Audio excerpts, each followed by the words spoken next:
Olá, estamos aqui em mais um episódio do Asp Talks.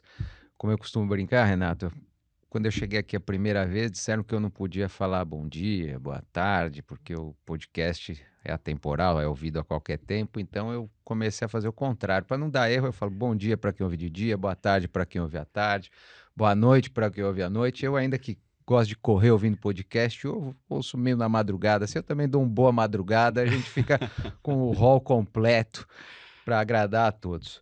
Estamos aqui hoje com o Renato Mandaliti, advogado com grande experiência, não preciso falar quando começou, como a gente estava falando há pouco Melhor aqui, não. né? Melhor não Léo. falar, mas que para quem conhece um pouco o nome, sabe que o Renato foi um dos precursores da advocacia, então chamada de massa, hoje de volume, vamos dizer assim. Então tá aqui, Renato, seja bem-vindo, bem-vindo aqui ao Asp Talks.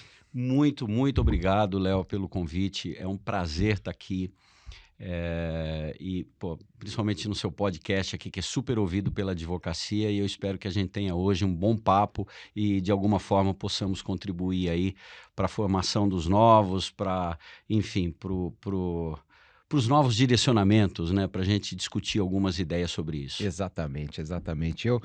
Eu vou pegar aqui até, Renato escreveu um artigo muito interessante na revista da ASP e você abre com uma questão muito interessante, que é tentar achar uma das causas dessa hiperjudicialização no país, né? Eu achei muito interessante que você pega aquele índice de confiança, como que as pessoas confiam entre si em cada país. E o Brasil, naquele índice, naquela pesquisa, estava em último lugar. Está lá embaixo. Lá embaixo. Isso, no seu diagnóstico, realmente um dos motivos para essa hiperjudicialização, porque eu não confio, a gente não se resolve, alguém precisa resolver por nós.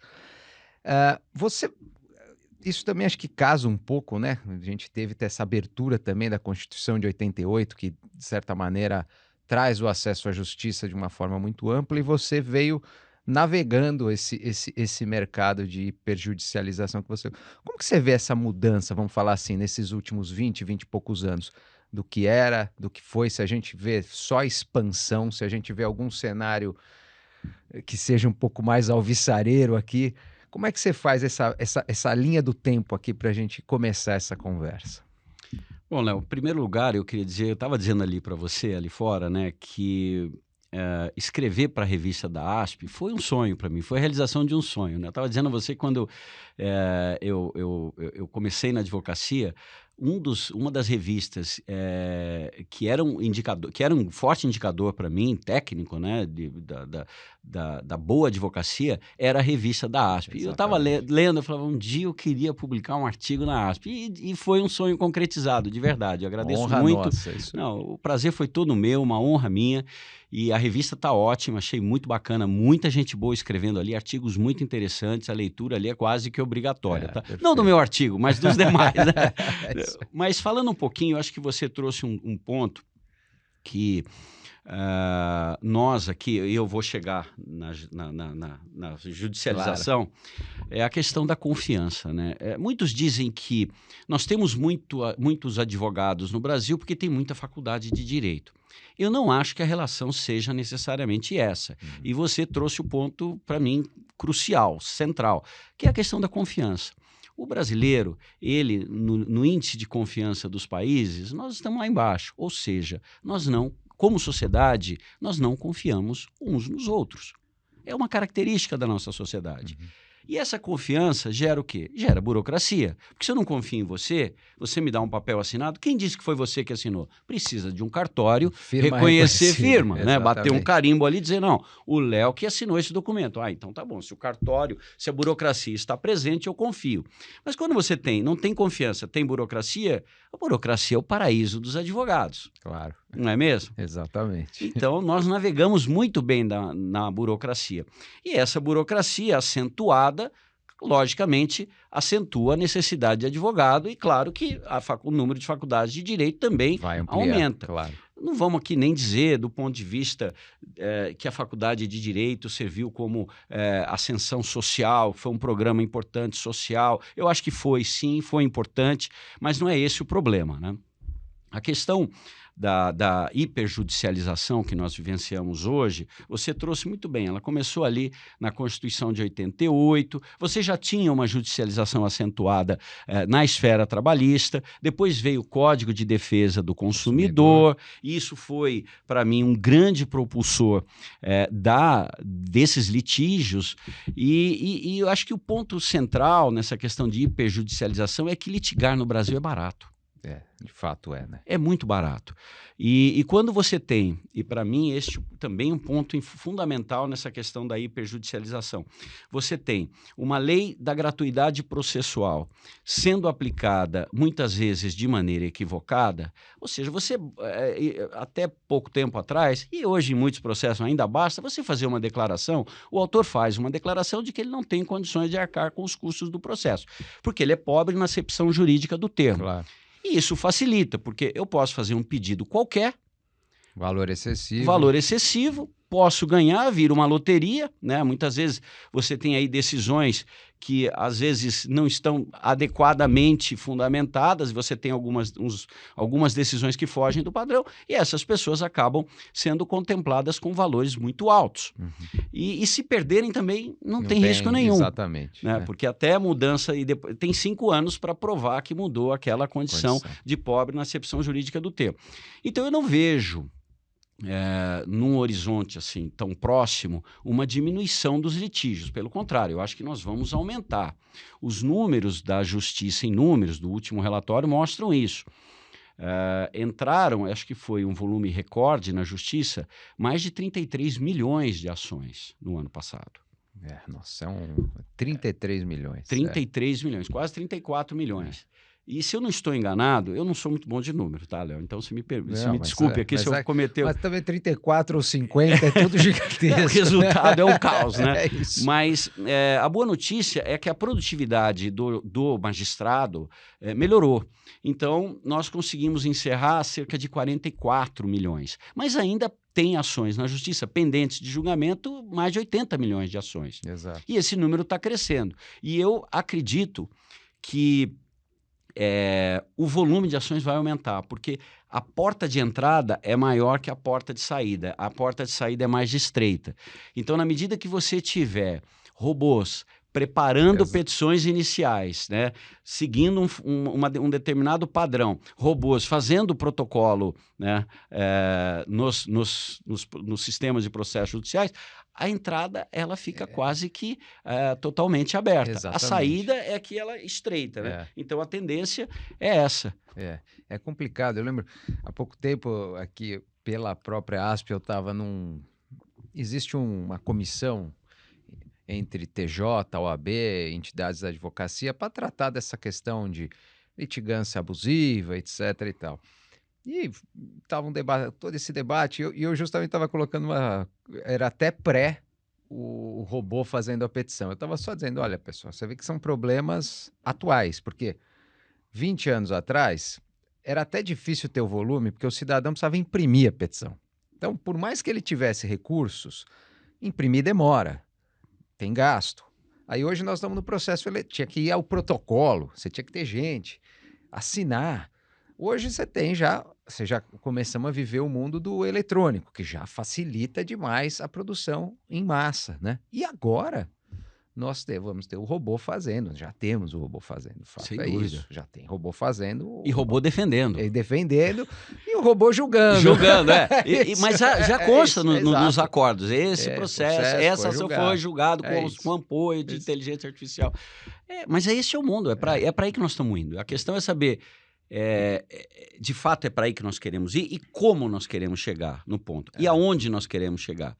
Porque acho que tão importante quanto você investir em tecnologia é saber limites. Quais são os limites que nós queremos dar enquanto sociedade para as tecnologias que estão aqui para nos apoiar? Claro. Só que isso é preciso discutir isso, né?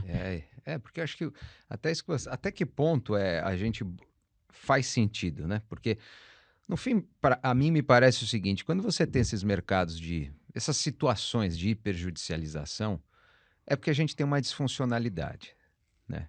E, obviamente, na disfuncionalidade se cria um mercado, se criam soluções e assim vai. Então, nós vamos resolver esse problema desse jeito? Então, já que o autor da ação pode ter seu robô, o réu pode ter seu robô, vamos fazer a justiça ter seu robô e pronto, ou vamos tentar mexer na raiz, né? Acho que esse que é o ponto. Exato. Que caminho que a gente quer Que seguir, né? caminho nós queremos seguir, exatamente. É isso aí. Agora, eu queria ouvir de você porque eu vivi eu vi isso acontecer, vamos dizer, essa advocacia mais repetitiva, né? De consumo, principalmente. A gente fala de consumo, porque a de Estado é um outro problema, É um né? outro Que é um problema. grande litigante. Que eles já estão endereçando a questão das execuções fiscais, Exatamente, né? Temos INSS, Sim, toda essa turma sim. são problemas. Mas eu vi com o Código do Consumidor sendo mais aplicado essas ações. Vamos falar plano de saúde, pois poupança, né? Bancos, isso acontecendo, dessas ações repetitivas. E aí, como eu falei no começo, você teve ali nessa fase inicial acho que foi o grande pioneiro, vamos falar assim. Eu falo, pelo menos, você Uhum. pode discordar e contar uma outra história, quem você Aham. se baseou, etc. Mas eu lembro que vocês viraram, na época, o teu escritório, se você sai do Demarest, vocês viraram sinônimo dessa advocacia de grande escala, Sim. né? Aplicando processos, aplicando métodos, etc. E depois você tem toda a evolução. Como é que você teve esse insight ali na época? Porque eu achei isso super interessante para as pessoas, para o advogado que, via de regra, pensa a carreira de um jeito meio, né? Eu sou advogado assim, dessa forma. Você ali teve uma ideia de negócio Sim. dentro da advocacia, algo que não era pensado. Sim. Como é que foi esse insight? Esse insight, né? Olha, eu acho que a gente falou aqui um pouquinho sobre os fatores que foram determinantes para a eclosão desse grande volume Sem de dúvida, processo. sem dúvida. Mas isso não aconteceu do dia para a noite, né? Como você lembrou bem, eu estava no Demarest, na época se chamava Demarest Almeida, né? E naquele momento, por força das privatizações que o governo Fernando Henrique vinha fazendo, começou fazendo a partir do início da década da década de 1990, né? Exato. Um grande volume, além desses fatores todos, houve também as privatizações, onde um grande volume de processos judiciais que antes eram tratados, né, geridos pelos jurídicos internos, foram colocados no mercado.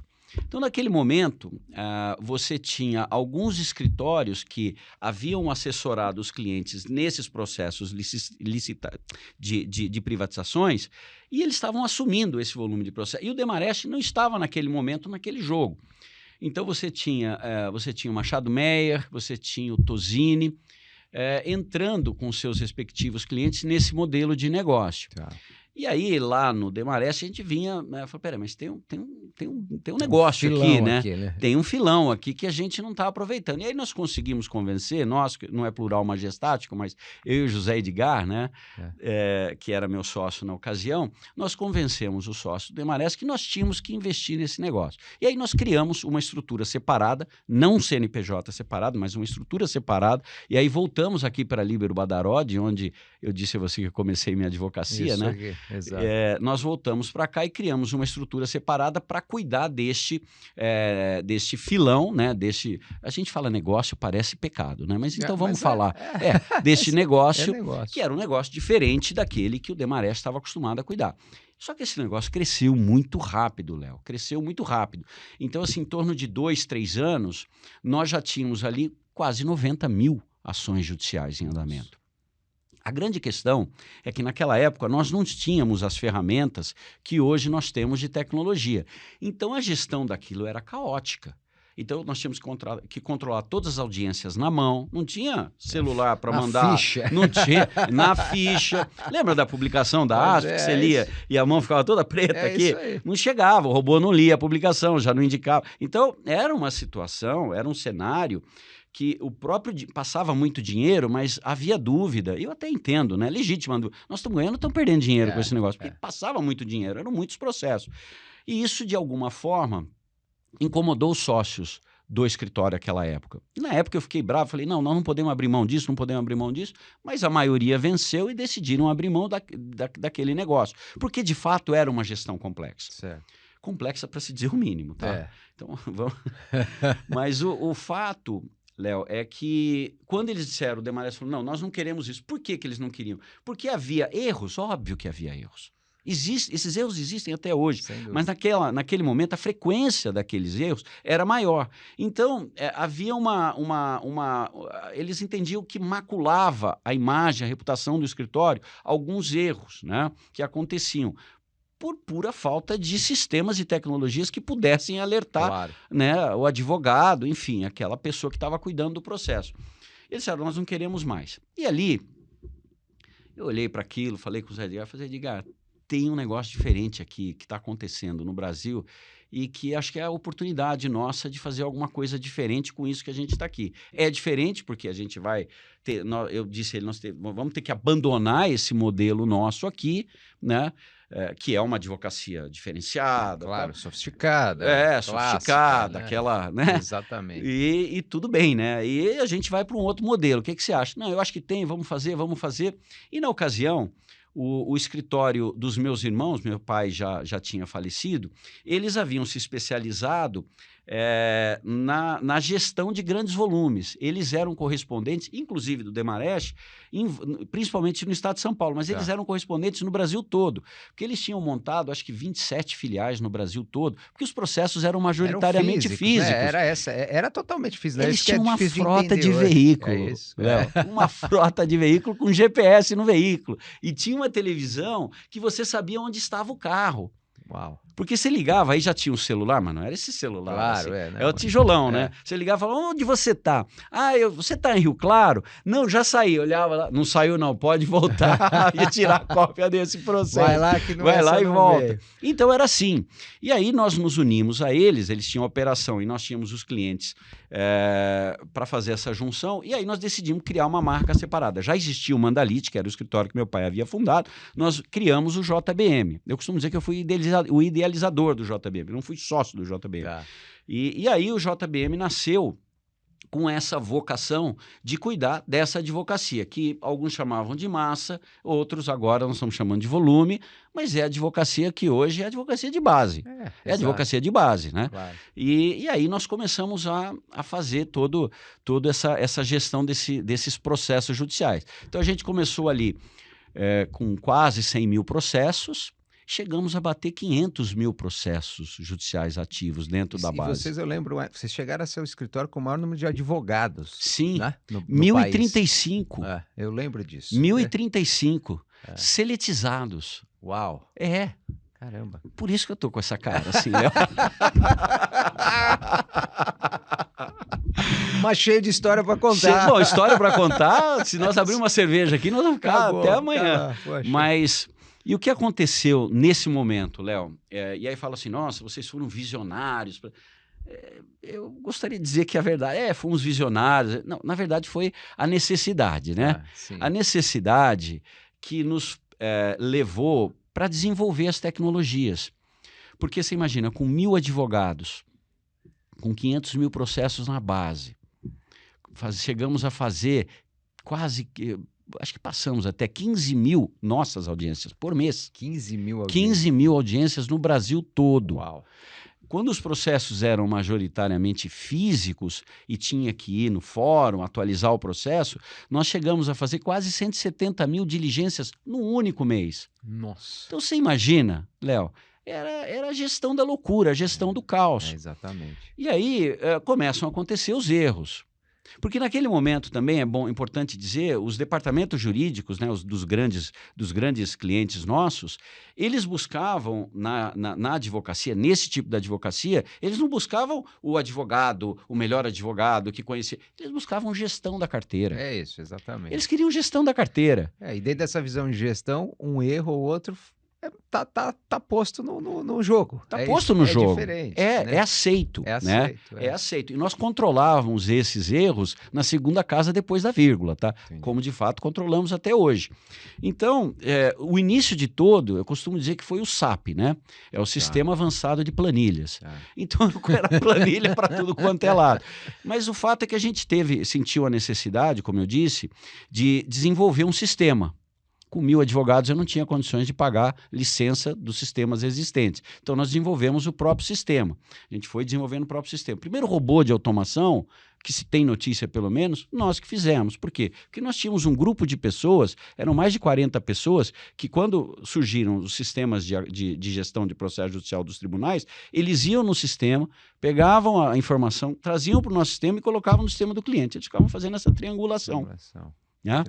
E a primeira função que nós simplesmente extinguimos foi essa.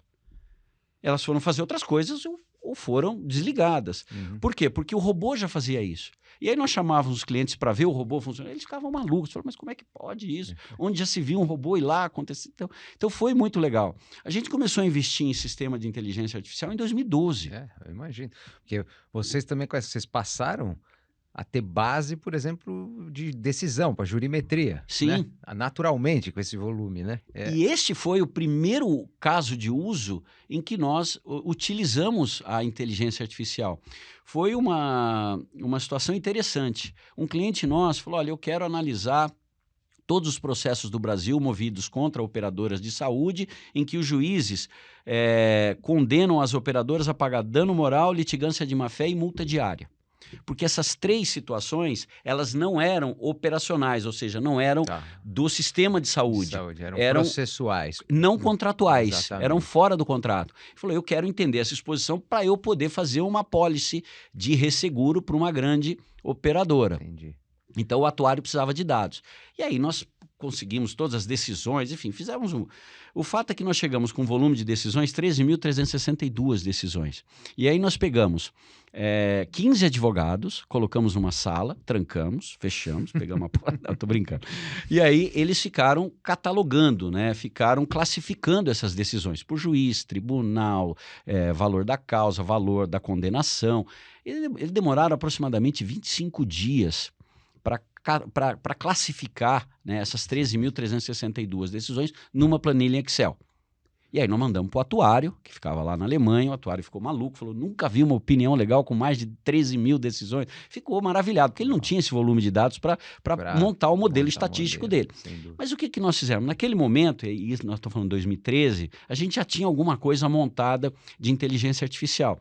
E aí nós pegamos um advogado desses 15, que não era o que mais entendia de direito, mas era o que trabalhava melhor com o computador, e ele ficou durante 3 dias ensinando a máquina, treinando a máquina. Falou, olha, se eu pintar de verde aqui, isso daqui é o nome do juiz. Se eu pintar de amarelo, isso daqui é a causa raiz. Se eu pintar de vermelho, isso daqui é a decisão. E assim ele foi trabalhando. E aí, depois que ele treinou a máquina, nós rodamos isso por 14 horas. Olha só, 14 horas era a capacidade de processamento nosso que permitia. E aí nós chegamos a um resultado em que algumas a gente chama de entidades, né? O nome do juiz é uma entidade, a decisão é outra entidade. Algumas entidades tinham... Não deixa, é um nome bom, né? Porque normalmente pelo menos se acha divino, né? Então, uma entidade alguns têm certeza. Mas o fato, Léo, é que em algumas entidades a gente chegou numa acuracidade de 92%. E aí a gente bateu e falou, peraí, tem alguma coisa aqui que a gente não estava enxergando. E aí nós começamos a colocar mais dinheiro ainda em modelos de IA, que na época era machine learning. Sim. Eram modelos caros, que demoravam, que demandavam muito trabalho. E aí foi aí que nasceu a Fint, né? Porque a gente pegou aquela turma. Eu já estou engatando uma pergunta. Claro, não, outra. Lógico, mas é a sequência, isso aí. E se me deixar falando aqui, não vamos ficar aqui a tarde inteira. Mas essa era a ideia do caminho mesmo, que a gente vai vendo a evolução. Né? E aí, você imagina, nós estamos em 2013, né? Com sistemas próprios, robôs, a gente já tinha comprado uma empresa de fluxo, de workflow, pra você ter uma ideia, né? Nós éramos meio malucos mesmo. Vamos indo, vamos ver que bicho que vai dar isso. E aí nós pegamos tudo isso, né, e aquele pessoal que fazia o controle das audiências e das diligências, e também o time de tecnologia, fizemos uma separação, uma cisão na nossa operação jurídica e criamos a Fint em 2013 com esse pessoal. Então eram 480 pessoas que faziam a gestão desse que a gente chama de BPO, né? Dessa audiência, diligência e tal, e mais 70 pessoas da tecnologia, entre desenvolvedores, helpdesk, infraestrutura, tudo isso. E aí criamos a Fint em 2013. E a Fint nasceu como essa legal tech com uma Legal Tech um pouco diferente. Eu não tinha um nem produto. falava de Legal Tech ainda, né? Ninguém falava, ninguém falava. E muitos advogados no nosso escritório questionavam, mas onde já se viu? A gente tem que focar no escritório, porque o escritório... Eu entendia, eu continuo achando que o escritório é um bom negócio. Lógico. Né? Mas nascia um negócio novo. E tirando aquilo do escritório, nós conseguimos abrir novos horizontes para aquela unidade, para aquele segmento de negócio que o escritório de advocacia tem as suas amarras. Claro, lógico. Né? É o que segura muitos escritórios hoje, são essas amarras legais e regulatórias. Aliás, esse é um tema que precisamos debater, né? Nós precisamos chegar nele, ver como é que nós queremos, qual que é a estrutura de sociedade de escritório de advocacia. Mas com a Legal Tech, a gente conseguiu abrir novos horizontes. Aí você é capaz de... Não é o nosso caso, mas você é capaz de atrair investimentos, você tem um modelo de gestão diferente. Então, aquilo foi... facilita essa expansão. Sem dúvida. Ramo que demanda investimento, que Sem demanda dúvida. Liberdade, né? É um pouco diferente, realmente, né? E o curioso, Léo, é que naquela ocasião, e até hoje, em certo grau, ainda existe... tem advogados, porque nós prestamos serviço tanto para departamentos jurídicos quanto para escritórios de advocacia, né, de médio e grande porte. Muitos advogados, e são meus amigos, falam, mas eu vou dar os meus processos para você cuidar, você vai querer pegar o meu cliente. Não, eu não quero o seu cliente. Você, escritório, você é meu cliente, você que é o meu cliente. E eu quero atender você. E o que nós fizemos? Nós simplesmente pegamos o modelo de trabalho do JBM e colocamos dentro da Fint. Mas você não tem problema de colocar isso para outros escritórios? Nenhum, zero. Porque melhora a advocacia, melhora a concorrência. E quando você tem uma concorrência boa, todo mundo cresce. É interessante isso, né? Porque é uma visão que o que você falou, às vezes as pessoas estranham, né? Mas você está trabalhando em nesse aprimoramento do mercado inteiro, né? Que todo mundo precisou evoluir. E no fim, é o que a gente, de certa forma, tem que aprender a olhar, né? A tecnologia serve para nos deixar livre para fazer essa parte mais intelectual pura, criativa, acho que porque até o intelectual hoje a gente já está começando a dizer até que ponto nós não vamos ser superados, né? Então é um desafio, né? Mas não dá para concorrer com ela. Não tem como, né? Não dá. Não tem como. Não tem, ela é muito mais rápida que você. Economicamente você não consegue concorrer com a máquina. Exatamente. Porque ela é muito mais eficiente que você. A questão é como é que nós vamos ser complementares à máquina. É isso. E até que ponto nós vamos entender que a máquina deve ir.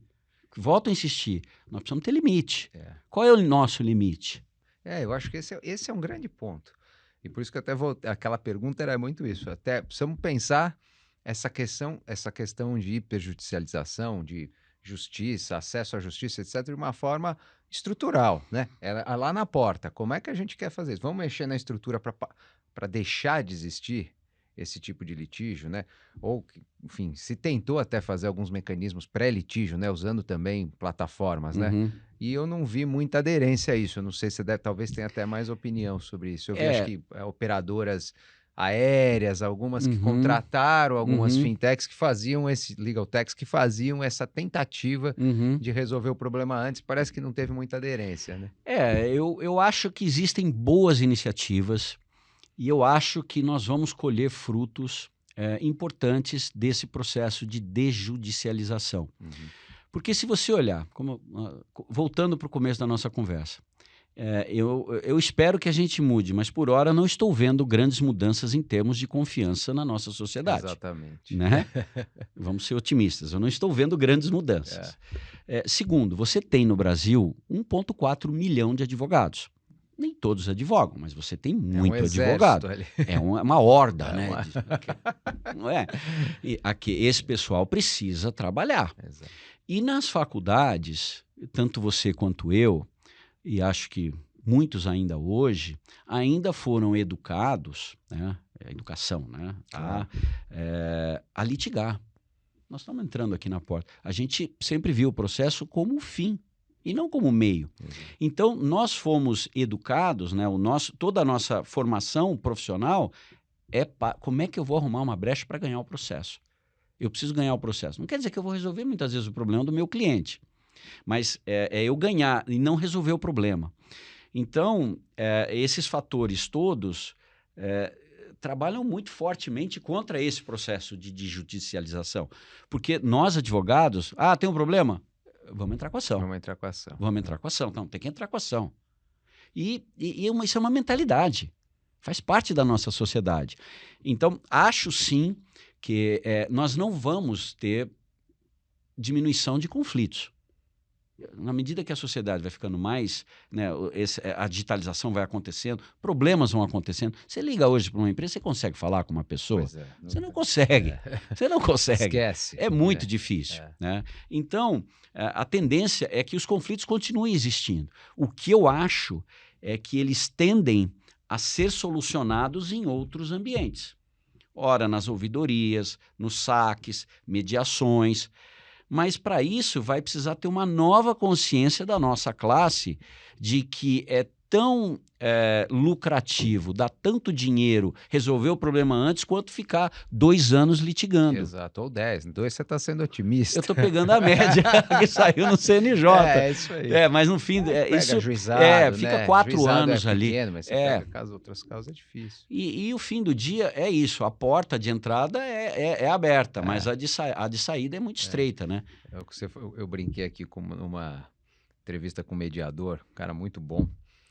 E aí eu falei, a gente precisava pensar que quando a gente fala mediação, etc., a gente fala métodos alternativos de solução de conflitos. Na verdade, a alternativa é a justiça, né? Porque uma conversa, uma mediação existe desde o início da civilização, porque o conflito existe Sem antes dúvida. Alguém está mediando, em casa as pessoas estão mediando. A justiça que é uma criação moderna. Sem dúvida. Essa estrutura, né?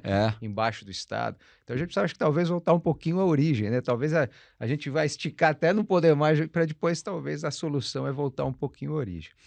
E até falando nisso, nessa evolução, né? Hoje... quando a gente vem toda essa questão de IA generativa, etc., como que é esse passo, nessa sequência, né? Você veio fazendo um pouco essa linha, mostrando primeiro você vem o SAP, a sua planilha, né? Depois mais planilha. Tem muita planilha por Pois aí ainda. Eu também tenho as minhas, claro, eu não pense... E vamos indo, mas como é que a gente, depois hoje, você fala essa diferença, até quando você passa desse modelo de machine learning agora para esses novos aí, vamos dizer, instrumentos e produtos relacionados à IA, como é que vira essa parte toda de gestão, vamos dizer, a montagem de carteiras, gestão de carteiras, etc. Outro dia eu ouvi uma história muito interessante de um escritório grande aqui contando que eles têm uma IA interna, fizeram um super treinamento na questão de recursos especiais. E com esse treinamento, a admissibilidade do recurso subiu 20%. Porque aí a gente até fica brincando, agora puseram as IAs para conversar e tá chegando...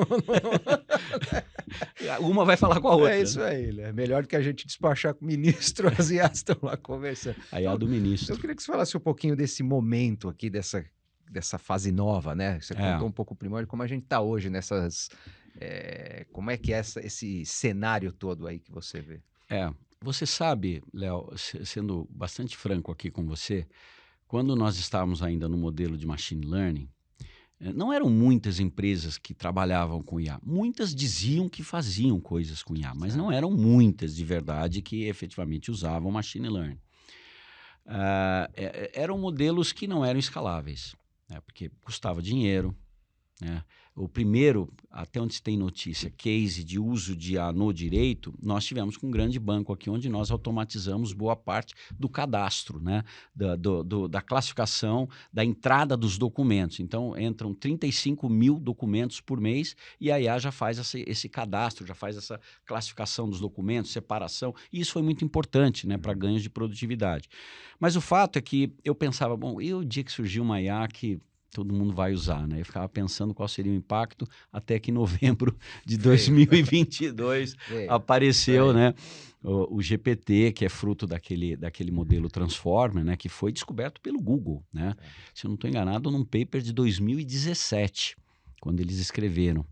Né? E isso veio sendo desenvolvido lá nos Estados Unidos, principalmente, né, até que chegaram na IA. E essa IA, ela é onipresente, né? É uma IA que, você vê no começo, pega aí 23, 24, hoje todo mundo fala de IA. Exatamente, né? Então, ela está presente, tá todo lugar que você vai, qualquer um sabe o que é uma IA. Exato. Né? Tem uma ideia, né? Então, isso de alguma forma pegou o mercado de surpresa, né? E é uma mudança, implica numa mudança de processo. E aqui vem a primeira lição, né, que nós tivemos aqui, que na verdade a gente até começou certo. Porque quando você fala que os escritórios estão colocando IA, eu vou dizer de experiência própria, tá? Eu acho que se você pegar o seu processo atual, eu não estou falando de processo judicial, estou falando de fluxo, estou falando de sim. etapas para você sair daqui e chegar até aqui.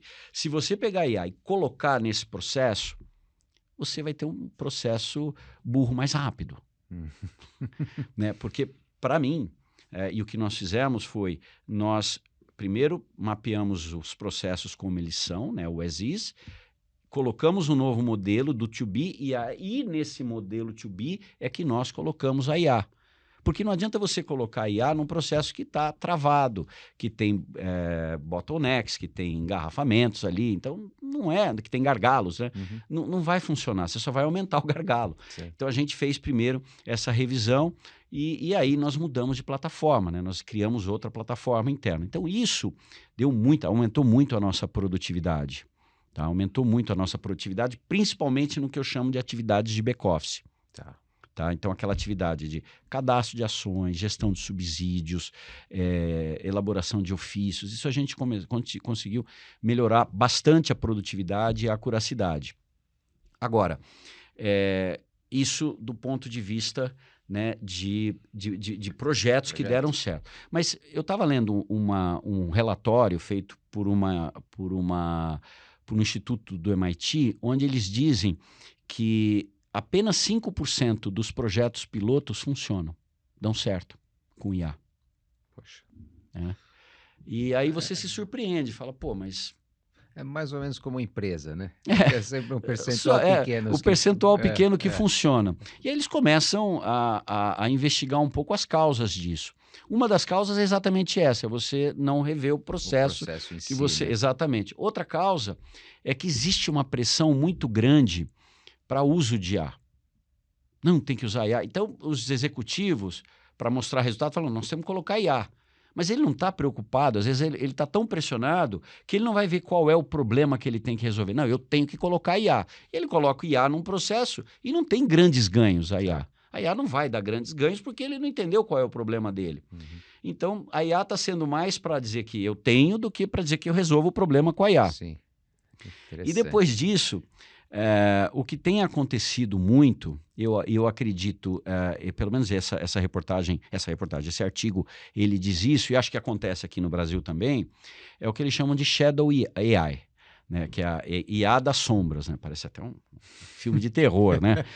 Mas no fim do dia, o que quer dizer isso? Quer dizer que as pessoas começam a montar os seus próprios prompts para melhorar não o processo de forma geral, mas para melhorar o seu dia a dia. Então, ao invés de eu trabalhar o dia inteiro, eu monto um prompt, eu vou trabalhar menos.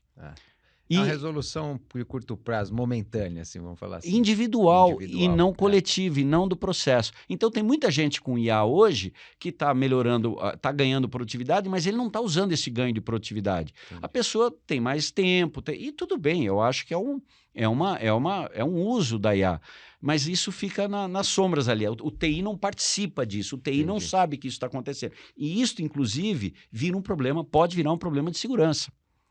Porque na medida que você tem pessoas fazendo prompts, colocando informações dentro da IA, que você não sabe bem o que é, né? O que tipo de informação que está sendo colocada ali, você filtro zero, né? Filtro zero. Sem institucionalização. Isso pode vazar. Às vezes colocam dados de acesso para montar uma coisa automatizada para fazer. Então, aí você está colocando o seu dado de acesso, você não sabe aonde. Por mais que você tenha contrato de confidencialidade e tudo mais, mas a gente sabe que não é bem assim, né? Exatamente. Então, eu acho que tem muita gente trabalhando muito bem com IA, e esse artigo, ele diz que, pelo menos ele traz dados, né, dizendo que às vezes é melhor você contratar alguém de fora, né, ele chama de builder, né, esses fornecedores de IA para trabalhar com você, do que muitas vezes você querer desenvolver a sua, né, ali para o seu fluxo, para você colocar ou no seu produto ou no seu processo, e é por isso que ainda está se criando um certo ceticismo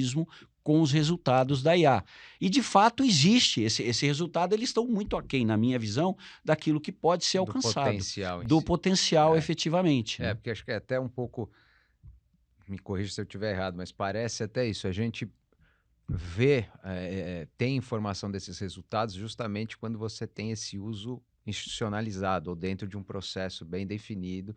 E quando a gente fala nesse individualizado, é isso, é uma situação, bom, eu tenho preguiça de fazer tal coisa, responde aí para mim, né? É, Que até outro dia eu vi uma questão de, diziam que era a possibilidade, né, tinham já começando a fazer estudo da possibilidade de piorar em dados relativos à demência, Alzheimer, porque basicamente as pessoas param de utilizar, né? Então, justamente aqueles que utilizam para melhorar o seu, vamos dizer assim, olha, eu trabalho, tive um trabalho criativo, etc. Estou usando ela como uma ferramenta para melhorar. Esse uhum, está, na verdade, utilizando mais ainda o cérebro. aham, Agora, o outro que passa a usar de um jeito preguiçoso, que é é resolve isso. isso para mim, aquilo vai ficando atrofiado. Exatamente. É músculo, né? É, Não que o cérebro seja um músculo, mas, ou seja, eu não, usa ou perde, mas é mais ou se menos não isso. usar, É, acaba, né? usa ou Você acaba perde. ficando deficiente, Ou né? usa ou Se perde. você não fizer musculação, seu músculo vai atrofiar. Atrofiar. Então, você vai ter necessariamente um atrofiamento. Então, acho que esse ponto que você está trazendo para mim é fundamental.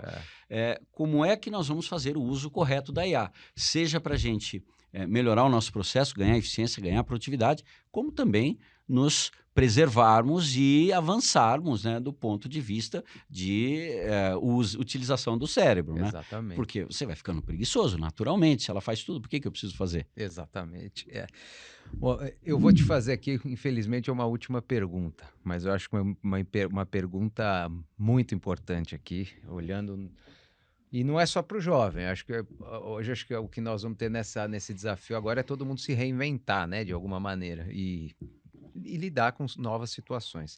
Então, como é que você vê, você viu essa mudança da advocacia, até viu a advocacia como negócio, como é que você vê o profissional da advocacia agora nesse novo mundo, assim, vamos dizer, que não é que é um novo mundo, mas supondo que, Mas é, né? mas efetivamente com a IA rodando mais forte, isso uma IA conversando com a outra IA para essas petições mais simples. Qual que é o caminho? É um advogado parar para.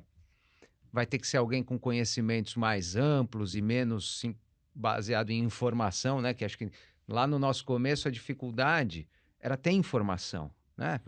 Para chegar na lei, você precisava ir numa biblioteca ou assinar a Lex ou o boletim da ASP, É. né? E assim por diante para ter jurisprudência.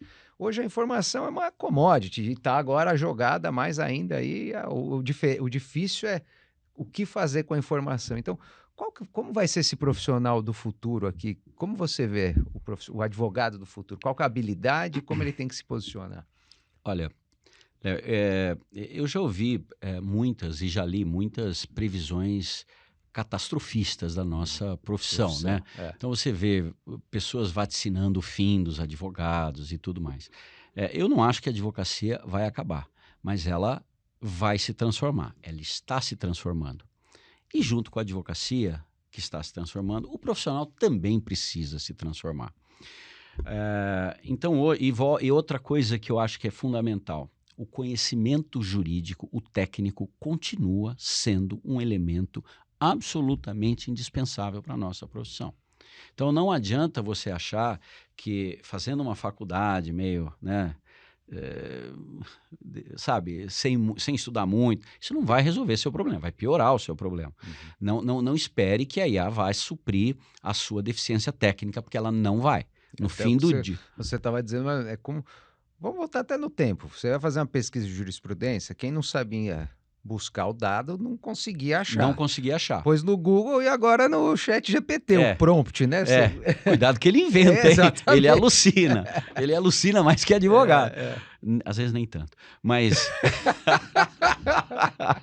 mas o ponto, Léo, é o seguinte. Então, conhecimento técnico continua sendo indispensável.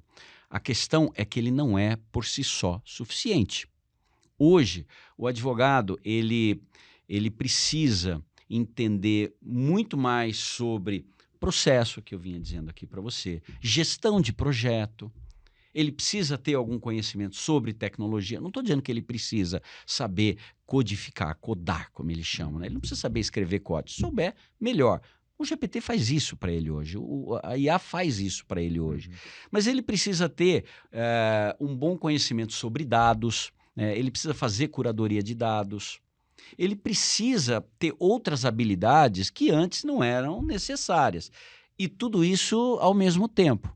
Então, o profissional do futuro é aquele profissional que tem esses conhecimentos, que vai buscar conhecimentos adjacentes e complementares à prática jurídica dele e que é empreendedor. Exato. Ele tem que ser empreendedor. Então, o empreendedor não é só aquele maluco que sai de um escritório grande e vai abrir um negócio, né? Que depois chamam de vários nomes, Exato. né? Cada hora. Chama de vários nomes. Vários nomes, A salsicharia, é isso, é aquilo. Salsicharia do direito. A salsicharia do direito. A incompreensão leva a isso, né? Isso. Mas o fato é que dentro das organizações, dentro dos departamentos jurídicos, dentro dos escritórios, você vai precisar de advogados empreendedores que transitem muito bem, tanto pelo direito quanto pela tecnologia e técnicas de administração. Então, hoje, qual que é o grande problema? Um dos grandes problemas do escritório? Gestão de projeto. Um projeto começa e ele demora para terminar. E você vai ver, ninguém faz a conta de se ganhou ou perdeu dinheiro naquele negócio. Às vezes perde-se dinheiro, mas você não sabe que está perdendo dinheiro. Por quê? Porque ninguém gerenciou o projeto. Não tem processo. E às vezes você vai colocando IA. Não, vamos colocar IA porque o cliente está querendo. Mas o cliente está querendo por quê? Que problema você está querendo resolver com a IA? Então, esse pensamento crítico vai ser absolutamente necessário. E esse conhecimento, como eu disse, é você em outras áreas. Então, para quem está se formando, eu acho que as faculdades já estão começando a mudar a grade curricular, né? Você tem que ter diálogo com matérias da administração, você tem que ter diálogo com matérias da ciência da computação, da informática, e aí é um pouco mais simples. O difícil é para o pessoal da nossa turma, entendeu? A gente precisa... Nós precisamos desaprender para reaprender. E isso é muito complicado, porque exige mudança de mentalidade. Às vezes nós queremos mudar o mundo, né? Mas a gente não consegue mudar nós mesmos, né? Aqui dentro, nem um pouquinho. Precisava começar por aqui. Não né? é mesmo? Então eu digo para os jovens, o que eu sigo o meu sonho? Eu sou assim um pouco cético em relação siga seu sonho. Siga a sua curiosidade. Qual a sua curiosidade? Você está na faculdade de Direito, o que te interessa? O que você tem curiosidade? Vá atrás dela, porque certamente você vai encontrar alguma coisa interessante ali para fazer. E eu acho, e eu coloco isso no artigo da ASP, que os propulsores os motores dessa mudança agora, talvez não sejam as grandes estruturas. Talvez sejam os pequenos e médios, que eu chamo de fast followers, né? Eles seguem rapidamente, eles têm menos amarras institucionais, eles criam mais rapidamente. É mais fácil virar o barco. Erram mais rápido, menor. Consertam mais rápido. E eu acho que o grande motor, a partir de agora, dessa inovação, vem dos pequenos e médios, dos advogados individuais, né? Dessa turma toda que está aí. Não vai ser fácil. É o grosso, a gente que tem um pouco de mais de estatística 70%. Aqui na ASP, a gente tem um número enorme. É um número enorme. Então, tem muita oportunidade, mas precisa querer se transformar. É isso. Eu até... Tudo isso que você colocou, eu já falei isso aqui algumas vezes, é uma coisa que eu falei muito já quando advogado, né? Principalmente quando você advoga tratando com negócios, etc. É mais ou menos como o lema da bandeira brasileira. Para mim, ele está ao contrário. A ordem vem depois do progresso. E o advogado tem essa cabeça de querer pôr a ordem sempre, e aí o progresso não acontece. Então, a gente precisa começar a ter uma mentalidade um pouquinho mais virada para deixar as coisas acontecer e vamos tentando colocar ali no lugar certo. Exatamente. Mas muito bom, Renato, a conversa foi ótima. Dava para a gente falar muito mais, você tem muita história e realmente é muito, muito rica essa transformação. Isso casa com a transformação do próprio judiciário brasileiro, né? É uma história que você vê tudo isso. Está andando muito rapidamente. Muito rapidamente. Te agradeço demais e acho que a gente vai precisar ter um segundo papo aqui. Será um imenso prazer. Agradeço demais a oportunidade. É uma honra estar aqui na ASP. Eu admiro muito essa casa, a associação, o serviço que ela sempre prestou para a advocacia e o trabalho que vocês estão fazendo à frente da ASP, né, dando continuidade ao trabalho que já vinha sendo feito. Ele é absolutamente fundamental, Léo. Então, por favor, continuem, porque a advocacia mesmo, raiz e aquela advocacia desses 70% precisam muito da ASP. E a ASP tem dado muito para essa advocacia. Muito obrigado. Muito obrigado e aqui fica... A gente é muito bom quando a gente ouve isso, porque dá um fôlego aqui para a gente seguir em frente. É isso, mas é importante dizer, porque criticar é fácil, né? O duro é fazer. É verdade. Muitíssimo obrigado, Renato. Eu que agradeço, Léo. Obrigado a todos. Até Muito mais. obrigado. Isso aí.